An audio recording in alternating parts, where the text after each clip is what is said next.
What I learned as I wrestled with God is that I didn't have to have all the answers, that they would be revealed to me in due time, and that I needed to trust Him. My faith journey is not the story of someone who turned to God because I wanted to. It was because I had nowhere else to turn. Hey, welcome back to Morning Joe. With us now from Time Magazine, managing editor Rick Stingel, who's here to reveal the magazine's latest issue. Also with us from Austin, Texas, and I got to tell you what. I like this. This is good. We got Joe Klein, and Joe Klein has bumper stickers on the road again. Huh? On the road again. Now, and here, do other people have that bumper sticker? Follow me right here. Look at these bumper stickers. This is Big Joe Klein, very big. So let's start with Rick Stingel, though. Rick, I think you just put this guy on your cover because he shares your first name. You know what? I hadn't thought of that before. Yeah. It's just not the way to start the interview. Deep into your soul, and that's why. No, you know, Joe, you're misunderestimating me too. I think that's what you're doing. Yes, I am. We were talking before.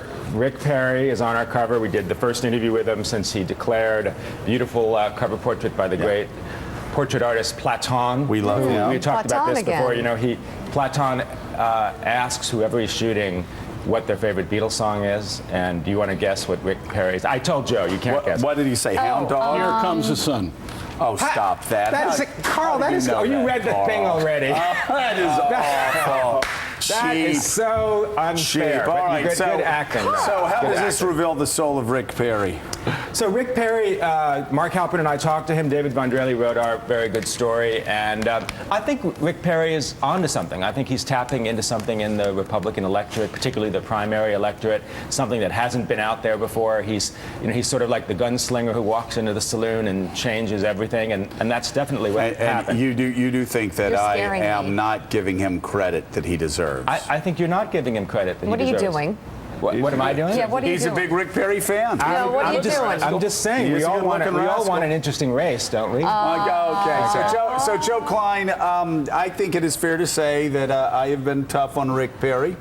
And to quote Rick Klein, perhaps I have misunderestimated him. Have I? Is Rick Perry far more astute than he appears on TV?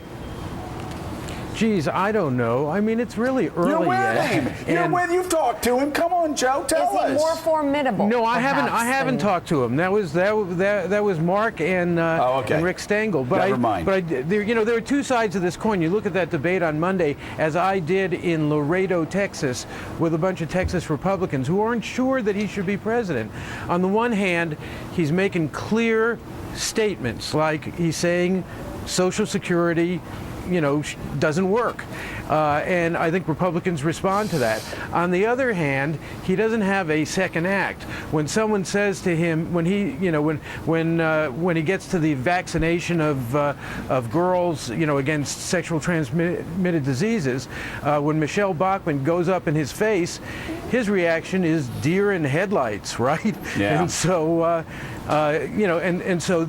At times he seems very forceful. At times he seems like prey.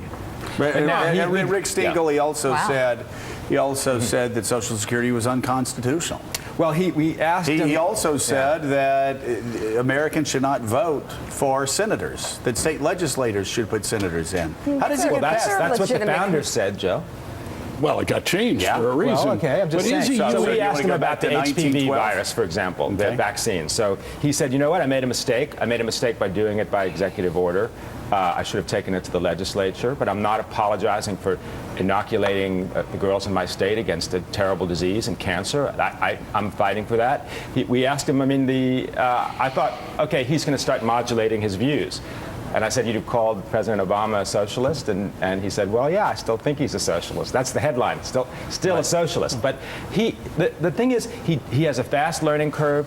One of the things that he has done, for example, we talked about Social Security. I thought if I'm the political consultant after that first debate, I'd be thinking, I'm going in a room all night. We're going to get a policy on Social Security. And he said, look, I don't have a policy on Social Security. I think it's broken.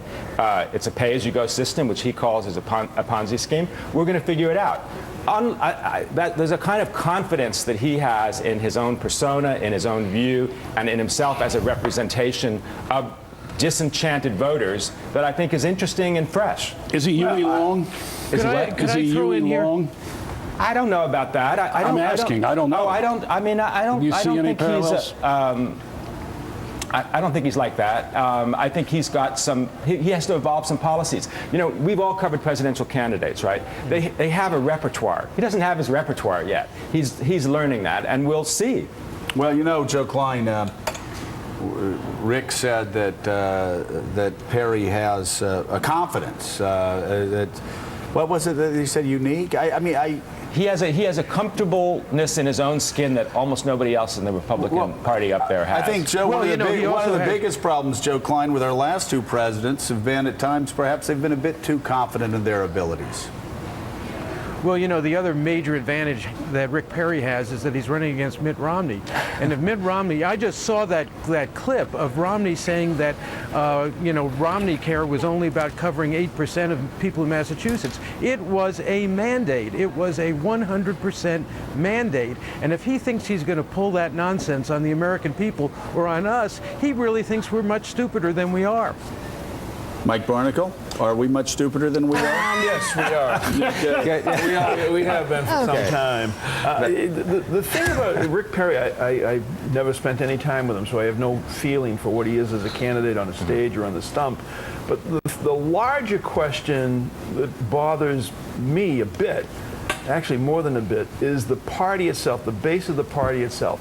When you've got a group of people, Republicans, at a debate, committed Republicans, I'm sure they're fine people, and the number of executions in Texas is mentioned, 265, I think, since he became governor, and it's that fact, no matter how you feel about capital punishment, is met with wild applause. No, and I think there's something wrong there. That was wildly unfortunate, I think, that audience, and I think it skewed the perception. I mean, look at the people that applauded when for the girl who didn't have health insurance who died. Yeah. I mean, that was appalling. But by the way, they booed Rick Perry. Right? I mean, you know, one of the things that I thought was interesting about him up there on that stage was he wasn't playing to the audience the way Huey Long might. He was saying, here are my views. If you don't like them, sorry. You know, if you on the left don't like them, sorry. But you know where I stand. I think Huey Long did that too. Well, he kept. Can I ask you one question? You've said this thing about he's got swagger, he's got confidence, and he calls President Obama a socialist. Isn't that absurd? I mean, whatever you say about Obama, he's not a socialist. He's a lot of things that you might not like. But for a supposedly sophisticated, intelligent governor of one of the biggest states in America to call the President of the United States, particularly after he did when the banks were failing, a socialist is nothing short of ignorant or kowtowing to a certain constituency. Am I wrong? Well, is kowtowing to a certain constituency the wrong thing to do in politics? That's what politicians do all the time. I mean, part of it is how you define socialist. Obviously, the way he defines socialist is not the way you and I would define socialist. Oh, I okay. think President Obama is certainly not a socialist by any definition I know. That's my point. Yeah, okay.